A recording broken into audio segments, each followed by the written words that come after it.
Hello my YouTube family, welcome জানাই আপনাদের সবাইকে নতুন একটি ভিডিওতে। আজকের এই ভিডিওতে দেখাবো ফ্রি ফায়ার গেমে বিআর র্যাঙ্ক কাস্টম কিভাবে বানাতে হয়, যার প্রতিটা সেটিংস এমনভাবে দেখাই দিব যাতে নতুন প্লেয়ার হলেও তুমি ইজিলি শিখে যেতে পারবা এবং কাস্টম খোলা কিন্তু খুবই ইজি। প্রথমে বিআর র্যাঙ্ক লেখা এখানে ক্লিক করতে হবে।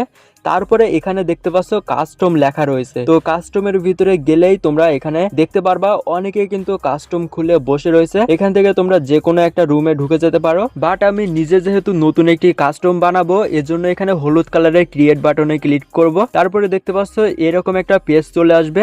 তো এখানে প্রথমে কি করতে হবে, প্রথমে নামটা চেঞ্জ করতে হবে। তো এখানে গেমিং সুবির নামটা লিখে দিলাম। তারপরে দেখতে পাচ্ছ পাসওয়ার্ডে এখানে অবশ্যই কিছু না কিছু দিয়ে দিবা, তাহলে তুমি যাদেরকে ইনভাইট করবা তাদেরকে নিয়ে খেলতে পারবা। আর পাসওয়ার্ড না দিলে কিন্তু বাইরের প্লেয়ারও তোমার কাস্টমে মানে এমনিতেই ঢুকে যেতে পারবে। তো অবশ্যই একটা করে পাসওয়ার্ড দিয়ে রাখবা, ঠিক আছে। তারপরে দেখতে পাচ্ছ মুড, তো এখানে আমি ব্যাটেল রয়্যাল মুডটাই সিলেক্ট করে দিব, যেহেতু আমি বিআর কাস্টম বানাচ্ছি, মানে বড় ম্যাপেই কিন্তু খেলতে পারবা, ঠিক আছে। তারপরে দেখতে পাচ্ছ ম্যাপ, তো এখানে বারমুডা ম্যাপ রয়েছে, তারপরে এখানে পুরগাটরি ম্যাপটাও দেখতে পাচ্ছ।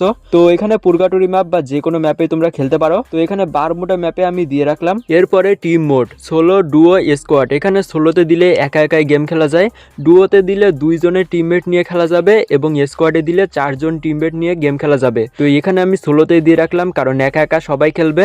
তারপরে প্লেয়ার, এখানে দেখতে পাচ্ছ 48 জন। এছাড়াও যদি কমাই দিতে চাও সেটাও দিতে পারো, 30 জন অথবা 20 জন। তো যে কয়জন প্লেয়ার নিয়ে কাস্টম খেলতে চাও সে কয়টা তোমরা এখানে দিতে পারো। তারপরে মিনিমাম লেভেল, মানে কয় লেভেলের উপরের প্লেয়ার গুলো কাস্টমে জয়েন হতে পারবে সেটা এখানে দিতে পারো। তো আমি এখানে 0 লেভেলই থাক। তারপরে স্পেক্টেটর মানে কয়জন তোমার গেম প্লেটা দেখতে পারবে, তো এটা যেমনটা আছে তেমনটাই থাক। তারপরে এখানে আমি রেগুলার কাস্টম রুম বানাবো, আর যদি গিল্ডের প্লেয়ার নিয়ে খেলতে চাও তাহলে গিল্ড কাস্টমও বানাতে পারো, কিন্তু এখানে আমি রেগুলার কাস্টমটাই খেলবো। তো যাই হোক, এরপরে সেকেন্ড অপশন গেম। এখানে প্রিসেট মুডে টোটালি 8টা মুড দেখতে পারবা, প্রতিটা মুডেই তোমরা খেলতে পারো। তো প্রথম থেকে বলি এগুলোর কি কি কাজ। তো বাই দা ওয়ে, সবার আগে একটা রিকোয়েস্ট থাকবে, ভিডিওতে একটা করে লাইক করো আর একটা কমেন্ট। তো অবশ্যই ভালো খারাপ যে কোনো একটা কমেন্ট করে দিও। আর এই চ্যানেলে নতুন এসে থাকলে ভিডিওর নিচে দেখো একটা সাবস্ক্রাইব বাটন রয়েছে, ওটাতে দাবিয়ে দাও এবং পাশে আসে বেল আইকনটি অল সেট করে রেখে দিও, তাহলে এই চ্যানেলের প্রতিটা নতুন নতুন ভিডিও তোমরা সবার আগে দেখে নিতে পারবা। তো প্রথম থেকে বলি এগুলোর কি কি কাজ। প্রথমে ক্লাসিক রয়েছে, এটা কিন্তু নর্মাল কাস্টমের মতো, মানে নর্মালি যেমনটা খেলো বিআর র্যাঙ্ক তেমনই কিন্তু গেমটা খেলতে পারবা। তারপরে দেখতে পাচ্ছ গ্রেনেড, তো এখানে শুধুমাত্র গ্রেনেড দিয়ে খেলতে পারবা, মানে বোম বা ফ্ল্যাশ ব্যাংক এইগুলো নিয়েই কিন্তু গেমে খেলতে পারবা, কোন রকম গান কিন্তু পাইবা না, ঠিক আছে। তারপরে দেখতে পাচ্ছ মিলি বলতে আমরা কাটানা বা তরোয়ারি ছুরি এইগুলোকে বুঝি, মানে প্যান এইগুলো কিন্তু গেমের ভিতরে থাকবে, আর অন্য কোনো গান কিন্তু গেমের ভিতরে থাকবে না, ঠিক আছে। দেন স্নাইপার মোড, এই মোড নিয়ে কাস্টম বানালে তোমরা কাস্টমের ভিতরে কার98, AWM এইগুলো কিন্তু দেখতে পারবা, কিন্তু এখানে এমএ2বি গানটি বাদে সকল স্নাইপার গানই কিন্তু থাকবে, ঠিক আছে। তারপরে পিস্তল মোড, এই পিস্তল মোডে গেম স্টার্ট দিলে তোমরা জাস্ট পিস্তল গুলোই গেমের ভিতরে দেখতে পারবা, যেমন M500 বা G18 এগুলো কিন্তু গেমের ভিতরে দেখতে পারবা। দেন হার্ডকোর মোড, এটা কিন্তু অনেকটা ইন্টারেস্টিং রয়েছে, তোমার যেগুলো টিমমেট থাকে তাদেরকেও কিন্তু তুমি ফায়ার করে কিল নিতে পারবা, ঠিক আছে, মানে টিমমেটদেরকেও মারতে পারবা। তারপরে দেখতে পাচ্ছ স্পোর্টস মোড, এটা কিন্তু পুরোপুরি আমাদের স্পোর্টস যেমনটা খেলা হয় তেমনটাই কিন্তু হয়ে যাবে, মানে কিন্তু একটু হার্ড টাইপের হবে গেমটা। এখানে সবার ড্রেস আপ সেমই থাকবে এবং কোনো গান স্ক্রিনও কিন্তু দেখা যাবে না। তারপরে লাস্টে রয়েছে মাস্টার মাইন্ড, তো এই মুডে যে কাস্টম খোলে সে কিন্তু হোস্ট হিসেবে থাকে এবং গেমটাকে নিজের ইচ্ছে মতো কন্ট্রোল করতে পারে, মানে গেমের ভিতরে থেকেই কিন্তু গেমের সেটিংস বাগারা চেঞ্জ করে দিতে পারে, ঠিক আছে। তো এগুলোকেই বলা হয় প্রিসেট মোড, আর এখান থেকে যে কোনো একটা সিলেক্ট করলে নিচের সেটিংস গুলো অটোমেটিক্যালি চেঞ্জ হয়ে যায়, ঠিক আছে।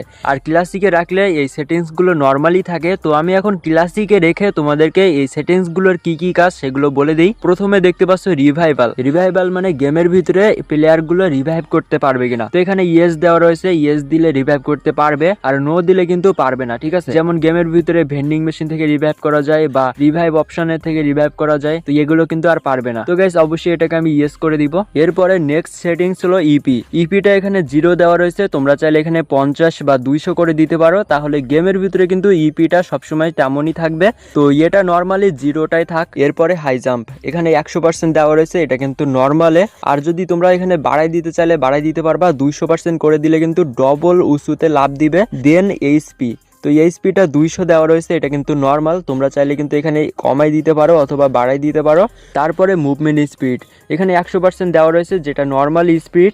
তোমরা চাইলে এখানে মুভমেন্ট স্পিডটা স্লো করে দিতে পারো, 50% করে দিতে পারো, অথবা এখানে 200% করে দিয়ে মুভমেন্ট স্পিডটা ডবল বাড়াই দিতে পারো, ঠিক আছে। তো যাই হোক, এরপরে দেখতে পাচ্ছ এনভায়রনমেন্ট। নাইট দিয়ে খেললে কিন্তু ম্যাপের ভিতরে কিছুটা অন্ধকার অন্ধকার মতো দেখতে পারবা, আর ডে মোডটা দিয়ে কিন্তু নর্মালি আমরা যতগুলো ম্যাচ রয়েছে সেগুলো কিন্তু খেলা হয়। এরপরে ফল ড্যামেজ, এটাকে নো করে দিলে আমরা গেমের ভিতরে যত উপর থেকে জাম্প করি না কেন, নিচে পড়লে কিন্তু একটুও ড্যামেজ খাবে না, ঠিক আছে, মানে একটুও এইচপি কাটবে না। তো গাইস এটাকে ইয়েস করে দিলে কিন্তু তোমরা উপর থেকে লাভ দিলে ড্যামেজ খাবা। তো নর্মালি এটাকে ইয়েস করে থাকে এবং তোমরা চাইলে নো করে দিতে পারো। দেন ইয়ার ড্রপ, তো ইয়ার ড্রপটা ইয়েস করে দিলে কিন্তু গেমের ভিতরে তোমরা ইয়ার ড্রপ দেখতে পারবা এবং সেখান থেকে কিন্তু লুট করতে পারবা। তারপরে রয়েছে লিমিটেড অ্যামো। তো লিমিটেড অ্যামোটার যদি নো করে দেওয়া হয় তাহলে গেমের ভিতরে তোমরা আনলিমিটেড গ্লুয়াল ইউজ করতে পারবা এবং আনলিমিটেড কিন্তু গানের অ্যামো ঠ্যামো সবকিছু কিন্তু থাকবে, ঠিক আছে। তো এটা কাস্টম খেলার জন্য সবথেকে বেস্ট একটা সেটিংস, তো এটাকে আমি অবশ্যই নো করে রাখবো। দেন অটো রিভাইভাল, তো এটাকে ইয়েস করে দিলে কি হবে, তোমরা গেমের ভিতরে যখনই মরে যাবা আবার কিন্তু অটোমেটিক তোমরা রিভাইভ পেয়ে যাবা।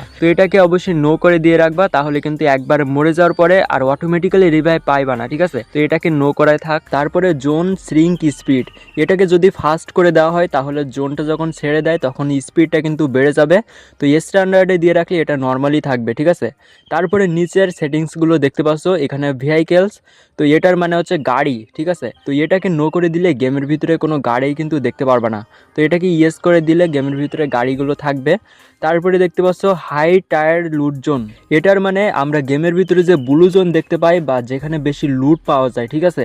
তো এটাকে ইয়েস করে দিলে সেই ব্লু জোনটা কিন্তু গেমের ভিতরে থাকবে, আর নো করে দিলে কিন্তু ব্লু জোনটা দেখতে পারবা না, ঠিক আছে। দেন এয়ার স্ট্রাইক, এটার মানে হচ্ছে গেমের ভিতরে আমরা ডেঞ্জার জোন দেখতে পেতাম, এখন হয়তো গেমের ভিতরে এটা নাই। তো এই ডেঞ্জার জোন কিন্তু তোমরা কাস্টমে সেট করতে পারবা, তাহলে এটাকে ইয়েস করে দিবা, আর যদি না চাও তাহলে নো করে দিতে পারো। তারপরে দেখতে পাচ্ছ জেনেরিক এনিমি আউটফিট, এটার মানে গেমের ভিতরে তোমার যে এনিমি যে ড্রেসগুলো পরে থাকে, তো এটাকে ইয়েস করে দিলে তোমরা কিন্তু ড্রেসগুলো দেখতে পারবা, আর নো করে দিলে কিন্তু দেখতে পারবা না। তারপরে ফ্রেন্ডলি ফায়ার, এটাকে ইয়েস করে দিলে তোমার টিমমেটকেও কিন্তু তুমি মারতে পারবা, মানে গেমের ভিতরে কিন্তু টিমমেটদেরকেও মারা যাবে, ঠিক আছে।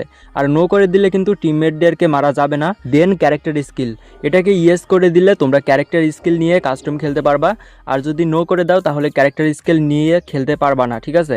তারপরে এখানে গান অ্যাট্রিবিউট, গান অ্যাট্রিবিউটটা ইয়েস করে দিলে তোমার যে গানের অ্যাট্রিবিউট থাকে বা অ্যাবিলিটি থাকে সেটা কিন্তু থাকবে, আর এটাকে নো করে দিলে তোমাদের নর্মাল গানের মতোই কিন্তু সবার অ্যাবিলিটি থাকবে, ঠিক আছে, মানে স্কিনের কিন্তু কোনো রকম কাজ হবে না। দেন ইন ম্যাচ কুইট, এর মানে প্লেয়াররা গেম খেলতে খেলতে হঠাৎ করে ব্যাক করে দেয়, তো এটাকে যদি তোমরা ইয়েস করে দাও তাহলে কিন্তু ব্যাক করতে পারবে, আর যদি নো করে দাও তাহলে গেমের ভিতরে কিন্তু ব্যাক করতে পারবে না। তারপরে এই পাশে দেখতে পাচ্ছ আউট অফ জোন ড্যামেজ, মানে জোনের বাইরে ড্যামেজটা কিন্তু এখানে হাই করে দিলে অনেক বেশি ড্যামেজ কাটবে, এবং এখানে স্ট্যান্ডার্ডে করে রাখলে নর্মালি যেমনটা কাটে সেরকমই কিন্তু কাটবে, ঠিক আছে। দেন ইউএভি মানে হচ্ছে আমরা যে স্ক্যানারগুলো দেখতে পাই গেমের ভিতরে, যেটার কারণে কিন্তু এনিমির লোকেশনগুলো আমরা দেখতে পারি। তো এটাকে যদি ইয়েস করে দাও তাহলে স্ক্যানারগুলো গেমের ভিতরে থাকবে, আর নো করে দিলেও কিন্তু স্ক্যানারগুলো তোমরা দেখতে পারবা না, ঠিক আছে। তারপরে এয়ারশিপটা কিন্তু সেম টু সেম, তোমরা এয়ারশিপটা কিন্তু ইয়েস করে দিলে গেমের ভিতরে দেখতে পারবা, যেখান থেকে তোমরা লুটও করতে পারো, আর এখানে নো করে দিলে কিন্তু সেগুলো গেমের ভিতরে দেখতে পারবা না, ঠিক আছে।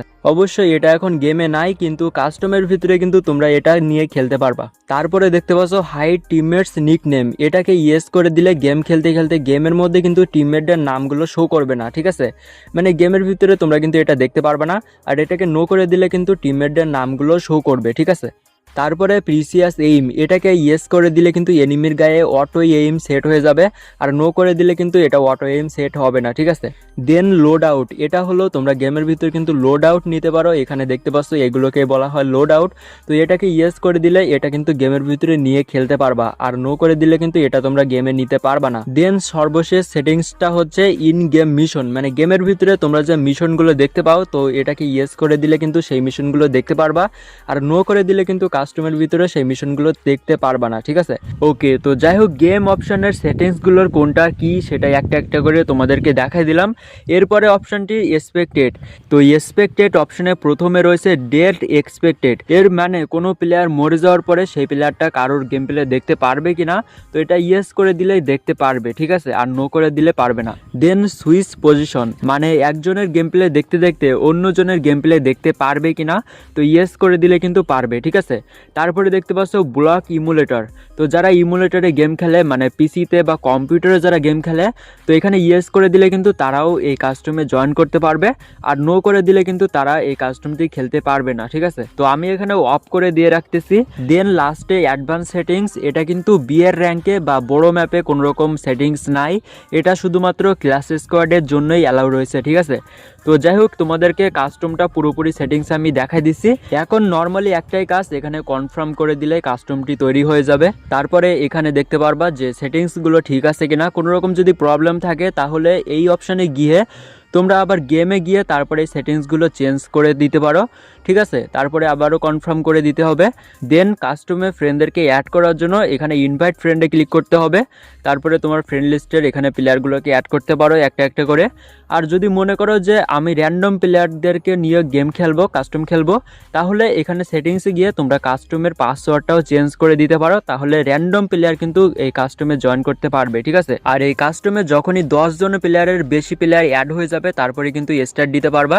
মানে 10 জন প্লেয়ার না হলে কিন্তু কাস্টমটি স্টার্ট দিতে পারবা না, ঠিক আছে। তো যাই হোক, এভাবে তোমরা কাস্টমটি ক্রিয়েট করতে পারো। এবার আমি তোমাদেরকে আরেকটা জিনিস দেখাই, যেটা হলো তোমরা র্যান্ডমলি কোনো বড় ম্যাপের কাস্টমে কিভাবে জয়েন করবা। তো আমি এখান থেকে আগে কেটে দিয়ে বের হয়ে যাচ্ছি। তারপরে দেখতে পাচ্ছ আবারও কিন্তু সেই কাস্টমের ওখানে চলে গেলাম। আর এখানে গিয়ে অল মোডটা চেঞ্জ করে এখানে ব্যাটেল রয়্যালটা সিলেক্ট করে দিলাম, ঠিক আছে। আর এখানে দেখতে পাচ্ছ আমি এই কাস্টমের ভিতরে জয়েন হয়ে গেছি। আর যখনই আমার 10 জনের বেশি প্লেয়ার কাস্টমে জয়েন করতে পারছে তারপরে কিন্তু গেমটা স্টার্ট দিতে পারছে। আর এখানে দেখতে পাচ্ছ গেমের ভিতরে কিন্তু আমি জয়েন করে ফেলছি। এটা হলো মূলত একটা স্নাইপার কাস্টম ছিল। আর এখানে হাই জাম্প বলো, তারপরে দৌড়ানোর স্পিড সব কিছুই বাড়াই দিছিল। তো এরকমই কিন্তু তোমরা কিভাবে বানাবা সেটা তো তোমাদেরকে আমি সেটিংসগুলো বুঝাই দিছি। আর যাই হোক গাইস, এখন দেখতে পাচ্ছ আমার সামনে একটা প্লেয়ার রয়েছে। তো কার 98 দিয়ে কিন্তু একটা মানে ভালোই মারছি। এটা কিন্তু স্নাইপার কাস্টম খেলতেছি। এখানে M8 গান বাদে অন্য সকল স্নাইপার গান কিন্তু পাওয়া যাবে। তো দেখতে পাচ্ছ এডোপ্লেম পেয়ে গেছি। আর আমার সামনে কিন্তু একটা প্লেয়ার রয়েছে, ওটাকে মারতে হবে। ততক্ষণের ভিতরে যারা ভিডিওতে লাইক দাওনি, অবশ্যই যদি ভালো লেগে থাকে একটা করে লাইক করে দিও, আর কমেন্ট করে জানিয়ে দিও যে ভিডিওটি কেমন হয়েছে। আর যদি কোনো রকম প্রবলেম থাকে সেটাও কিন্তু কমেন্টে বলতে পারো, ঠিক আছে।